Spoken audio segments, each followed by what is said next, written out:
Good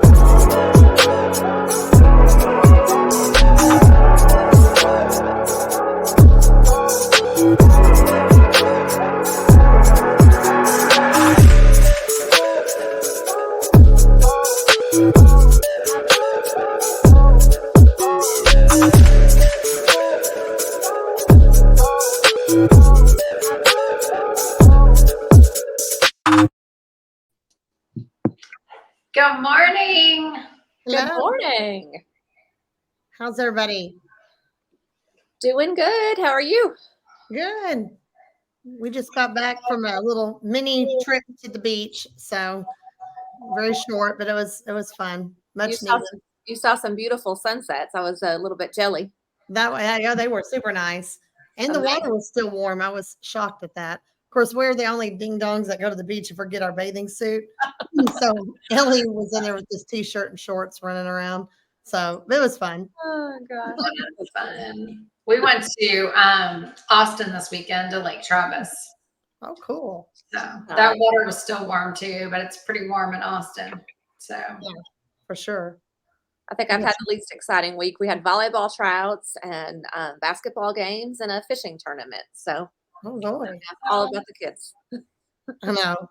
I remember before kids, we all had hobbies. Yeah. What are those? Yeah. No, and I think as moms, we definitely don't have any hobbies. Our husbands and any men on the call here will know that, of course, they always still manage somehow to maintain their hobby list. But yeah, not golf or for sure. Yeah. Oh, love it.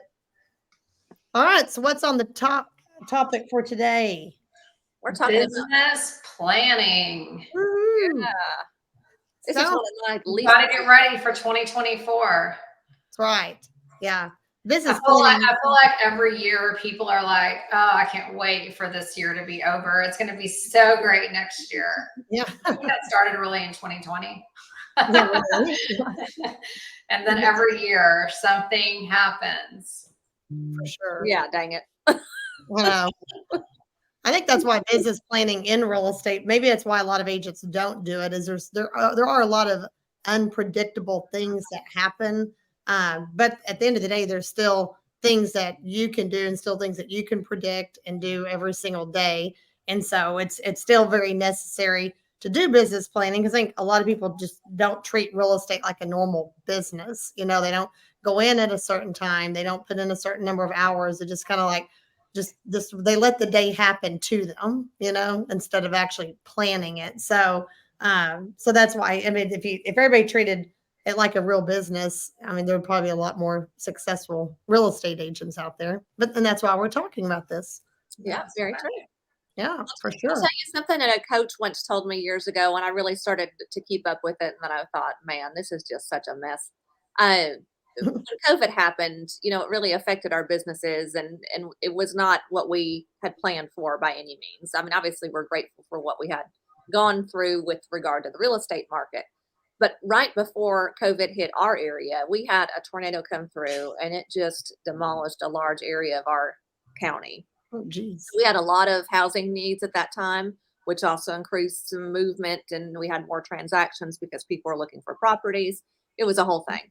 So anyways, that coach of mine had said you should keep kind of like a journal of what happens in your real estate market, or even what happens in your area that is a direct result of what kind of transactions you have in your market. So I started keeping up with what was happening and then what happened with the market afterwards. And it did show a lot of correlation and help to plan better for the next year. Of course, I didn't keep up with that habit, but it's a great idea to do so that you can see, well, why were we so off here? Or why do we see such a big boom? Maybe it's your area. Maybe a big company came in and needed to employ a bunch of people and move people in. All of those things can make a big impact. I know, Terry, you've got Walmart in your area. So if they ever do a mass layoff, obviously you're going to have some situations there that would impact your real estate market. Yeah, for sure. You talk about seasonality when you work on your business plan, and that has a huge impact, as well as what's happening in your local market. So good idea. Keep in mind, outside of tracking MLS stats, it's what's happening locally, business-wise, weather-wise. People at the beach could have a hurricane. You never know what could impact your business plan.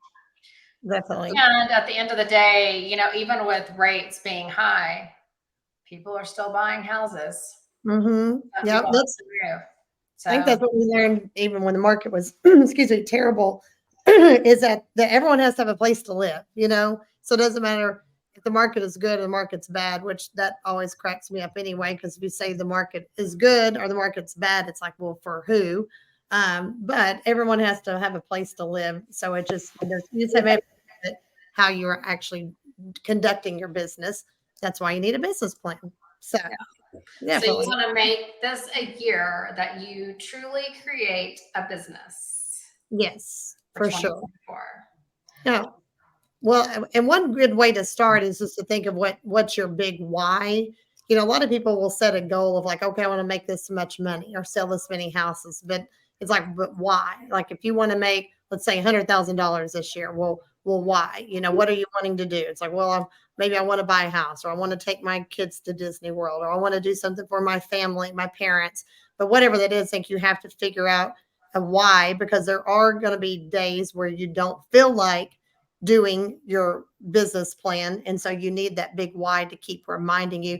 If it's just, oh, I need to make $100,000, well, that's not going to push you through when you don't want to make the calls. But it's like when your little kids looking up at you with their little Mickey Mouse ears, and you're like, oh, I just need to push through and sell one more house and this month, and we can save enough for Disney World, Yeah.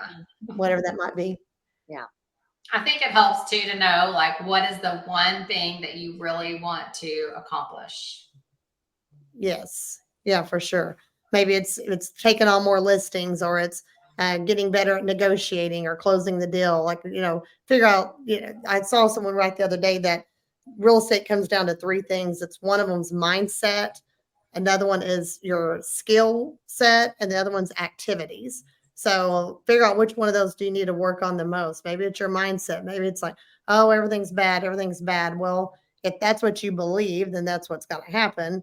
Yeah. Or you say your skill set, maybe it's like, hey, I don't mind doing the activities. I don't mind making calls. I don't mind sending texts and emails, but maybe what I'm saying or writing is not moving the needle. Or maybe it's like, hey, I know what to say. I'm just not doing it. I'm not making enough activities every day. So figure out which one of those you need to push forward a little more for 2024. Yeah. And tracking the amount of effort that you put in today, or even looking back at leads that you have transacted with and finding out how many touches did it take for you to get to an appointment. And then after that, how many appointments did you have to have in order to get to your closing? So if you track those, you know what basis you need to work off of when you determine what your end goal is going to be and what you want to perfect. So if it's conversations that you seem to be struggling with, like Tara said, if you're struggling with conversations, but you know how to write the content and put it out there and attract the business, then you've got to learn and study on perfecting your objection handlers and communicating with people and that sort of thing. So tracking those small things in order to find out where your deficits are is where you'll determine where your success needs to be. For sure. Yeah, it's running all those numbers backwards of like, this is my average commission check. So how many do I need to sell, and how many conversations, all that kind of thing. And I think in taking into account what kind of market you're in, like in 2020, 2021, maybe you didn't have to have as many conversations to have a closing because people were just ready to transact. Where now that nurture and follow-up process is longer. So you may end up having to talk to more people to possibly do this around the same amount of business. Or keep in mind, if you want to scale your business forward, you may have to do a little bit more, just because there are more people right now that are sitting on their hands that are not ready to make a move or jump off the fence. So, but it'll happen. And what about the saying that success hides mistakes? So Yes. I think in our world, unfortunately, and I think a lot of real estate teams and agents are determining that, we were successful and we had still a lot of mistakes and a lot of learning to be done. However, we didn't see that until today. For So sure. now it's going back to the education and training part of our worlds and really digging deep and trying to perfect everything again. Well, so many people too in the past few years, you didn't really have to do the activities. Mhm. And so I think that's where there's kind of a disconnect now, because you were so used to things just falling in your lap, and now you've really got to track, how many calls are you sending? I mean, how many people are you calling, and are you doing, sending video calls to people? I mean, just all the different things, and deciding how many are you going to do, of calls or conversations, to get the appointments. What are those numbers? For sure. A big part of business planning too is looking at your expenses. So personally and professionally, go through your bank statements and your credit cards and figure out where you were spending money last year, like I said, both in your business and even at home, and figure out which expenses are a required expense and which ones are optional. So if you did need to cut back, which ones could you do? And even as an agent and running a team, sometimes we have expenses that we're only using like a small fraction of what it could do. So figure out, could we do more with this? Should I be doing more, or should I just get rid of it altogether? I just paying attention to those things. And those are things you probably really should do throughout the year. Once a year is, not enough, but it's sure better than nothing at all. So be sure you're watching that.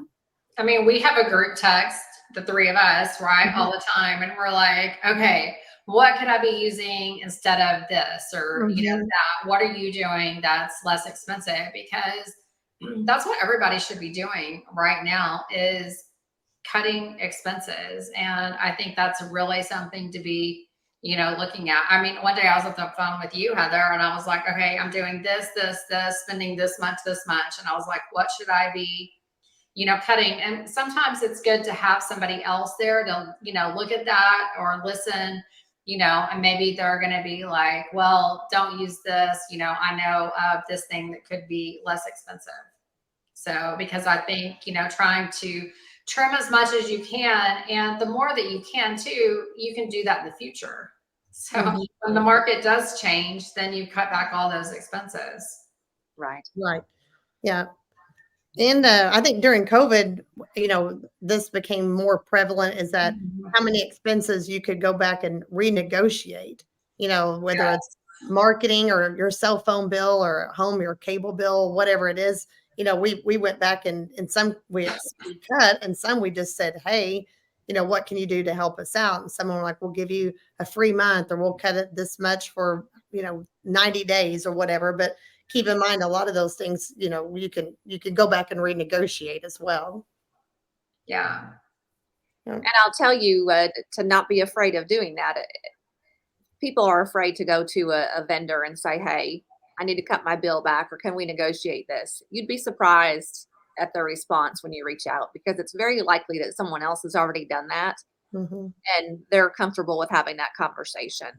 I cut back on something the other day, and I was waiting for a big sales pitch and a conversation about why I shouldn't do that, and that sort of thing. And it was as easy as, okay, we'll get that done for you. I'm like, well, that was simple.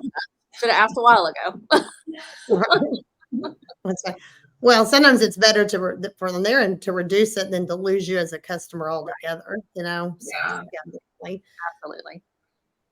One thing that we talk to our agents when it comes to goal setting is be sure you keep in mind the seasonality of your market.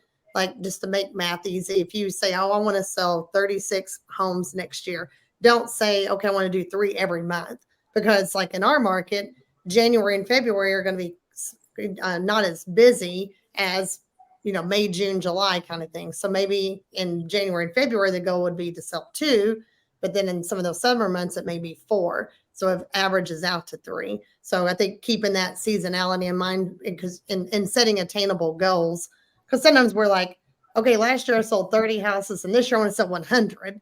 It's like, okay, that's great, but do you have a plan to do that? Because if not, then you're just going to feel defeated all the time. You need things that are attainable. Maybe your goal is more of a stretch and a dream goal too, so you can push yourself, but you need those little wins to keep you motivated. Otherwise it's like, well, forget it, I quit. And some people plan, I feel like their year monthly, like I'm going to do this month, this. So it is more, like you said, seasonality. Definitely.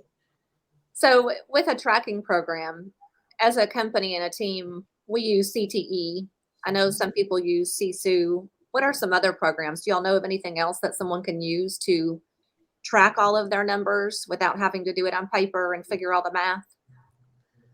Well, we did ours on a spreadsheet for a long, long time, which was, you know, which was terrible. But I mean, but we obviously as a team had more agents and more transactions and all that kind of thing. But anyway, yeah. So it's I mean, at the end of the day, if you're not doing anything, start maybe with a spreadsheet, and then you can use other programs like you said. I mean, we even heck used Top Producer for a long time for a lot of things, not really tracking our numbers, but it was inexpensive and it did what we needed to do on a very basic level. So, but I'm sure there's other options as well. I think So we started with a spreadsheet too. And then I know that there's some brokerages that give CTE for free. So you might also, check with whatever brokerage that you're at. But I started using that with just me and an assistant. So I think it's great if you're a single agent or you're a team, and then it starts tracking year over year and a lot of different things. As a team, I think, we now use Sisu. So, but it is a lot more expensive than CTE. And I think CTE is, honestly, I still use CTE too. So we use both. I really liked CTE. So my transaction coordinator, they all use CCU, and then I still use CTE. So. Well, and it's something to think of too. A lot of the CRMs track all of the numbers as well, and you can look at your accountability dashboard and figure out what's happening and what kind of activities you've put in, and you can relate that to the sales that you've tracked that you've had. So I think everybody probably has access to something to help them out to get moving on the right path. But I do think when the game changed for us was when we started actually tracking it and not just writing down on some notes on paper what we had closed. When we could correlate all of that together, we saw change and were able to work from a better perspective than what we were in the past. Yeah. Especially when you look at your expenses in relation to your income. I mean, when you look at that ROI, oh my gosh. I mean, you really start looking at what am I spending money on that makes sense. And I study that monthly now. I look at it, heck, even daily. I'm just addicted to the numbers. I never thought I'd be there, but watching all of that data is just, it nerds me out, but I mean, I enjoy doing it. So if you can get to the point where you at least enjoy it a little bit, I think that it'll move your game up even further and you can achieve even more success. Well, and two, if nothing else, it's amazing to me the people that do not keep up with their numbers or anything. So if you are that person, at least get like a business debit card or business account, or credit card or something, so that all of that's coming out of one thing, and then pay yourself. So I hear so many agents and they're like, I made this amount of money. And I'm like, okay, well then what were your expenses? And they're like, I don't know. It just all goes through my personal account. So I think that's one of the biggest things, here we are coming up on January, pretty soon. I mean, it's almost Halloween. So, go ahead and set up a business account, have all of your business expenses, come out of that. And then at least, if nothing else, at the end of the month, okay, you put in this much money, you spent this much money, and then pay yourself out of that. So sorry, Tanya, go ahead. I was gonna say, we had an agent too, she just went and set up a business account and she's just gonna pay herself, a salary. She's a newer agent and, has had closings most months, but just, feels better if she's like on a secure salary. And then that way the rest is just sitting there in savings for a month if she didn't have a closing.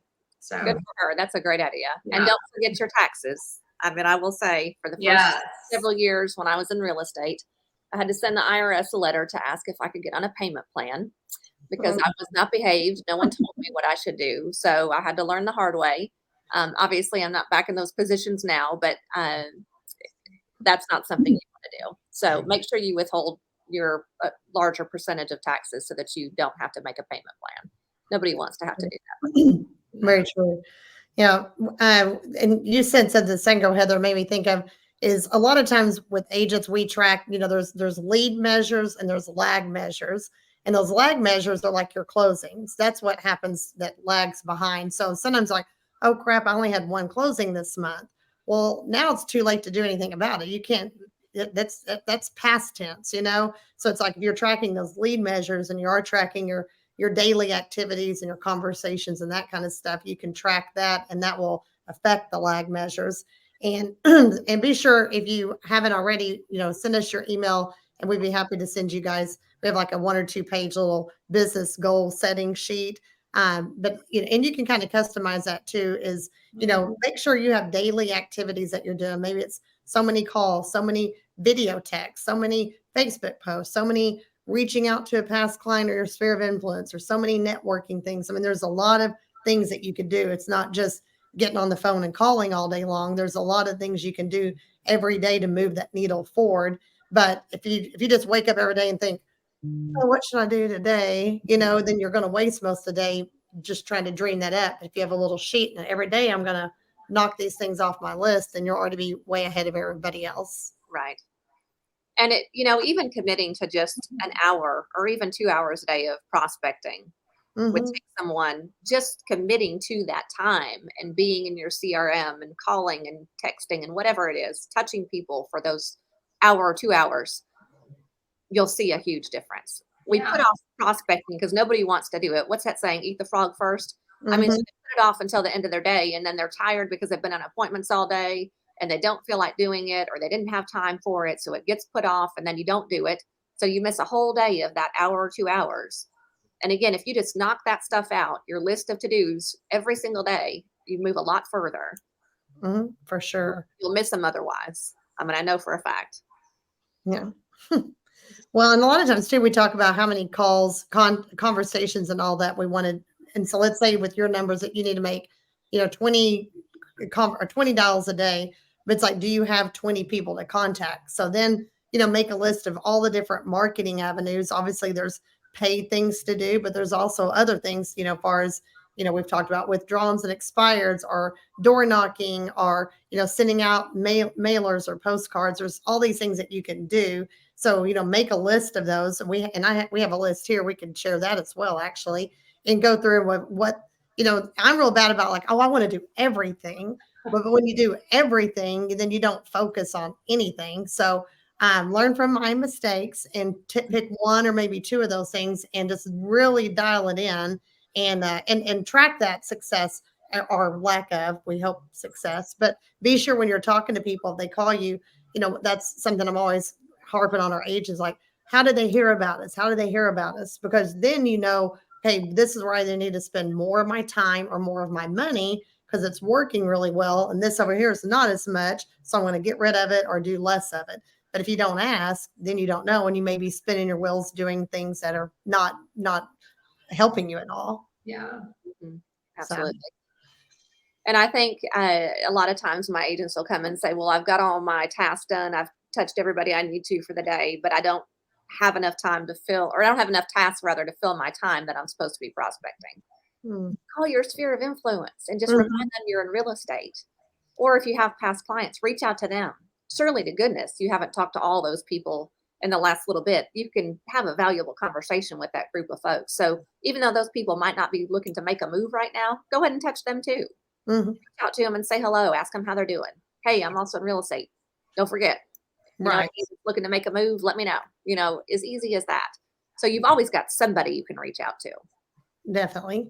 Yeah. And I think we mentioned this on the email we sent out, but I always say what business you have going on right now is a direct reflection of what you were doing about 90 days ago. So the reason we start talking about business planning in October is really where you're even a little bit behind the needle a little bit, not discouraging anybody, but you're never going to be too far ahead because everything you do right now is going to impact January and February already of next year. So you've got to always be pushing out. And really by the middle of next year, you need to start thinking about, like what things do you need to change to get back on course if you have fallen off course, or what things do you need to start and keep doing? We always love to do exercise. What do you need to start doing, stop doing, and keep doing? And you can do that now, or you can do that anytime throughout the year. but I'd encourage you, right now, take a blank piece of paper and just cut it in 3 sections, start doing, stop doing, and keep doing. And, give yourself a goal today of writing 2 or 3 things on that. And then figure out what the plan needs to be to do those 3 things. Mm-hmm. So, And Tara, one of the things that we wanted to be sure we talked with folks about was tracking your net worth. yes, for And sure. something I didn't do until recent years. And I don't do it as often as I should, but I have met people who actually check theirs daily. Oh, wow. Yeah. I Gosh. mean, that's beyond my mindset ability, but So those people that weigh every day. I don't do that either, So Somebody else, and also if y'all have any questions too, whenever you're watching, just ask and we'll be happy to answer them. But somebody else that I was talking to the other day, they said that they looked at their bank account every single day, which made it so that they, really watched spending money, right? Because they wanted it to be going up, and they did that until they, got to a certain amount. And then started every other day. really. So I can't remember who said that, but it was somebody in one of our masterminds. Yeah. Well, what you focus on improves, Right. So if you're focusing on that, it'll improve. What you focus on expands, and that's what you want to happen to your bank account. Yes. Just not the weight, the scales, Yes. Yeah. Not that.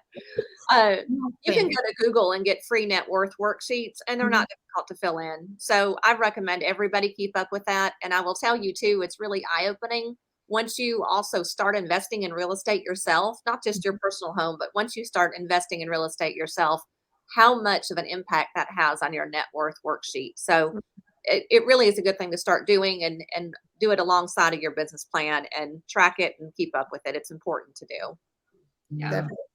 Well, and this could be a whole session by itself, but part of business planning too is, like Heather mentioned earlier, don't forget to pay your taxes, but also don't forget that, especially for us self-employed people and in real estate, there are a lot of avenues of ways that you can partner with the government, that they give you tax breaks on certain things. And so, that can help increase your net worth. You can spend the same amount of money, do the same amount of business in real estate, and just find everyone's biggest expense is taxes. So if you can find a few ways to lower how much you have to pay in on taxes, it's an automatic raise, and everybody has that ability.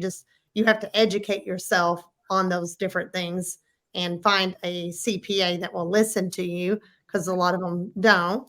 And you may have to fire a half a dozen like we have and find one that listens. So yeah, much better. What is the book that Ben Kenny always recommends? That's Tax-Free Wealth. Tax-Free Wealth. Yeah, right. That's a good book to read too on taxes, especially, to start setting yourself up for the beginning of next year. Mm-hmm. I was looking to see, I have my computer on a stack of books. So, and I was like, well, here's some, maybe it's in this one. These were all some books I think he recommended, but not that particular one. So anyway, yeah.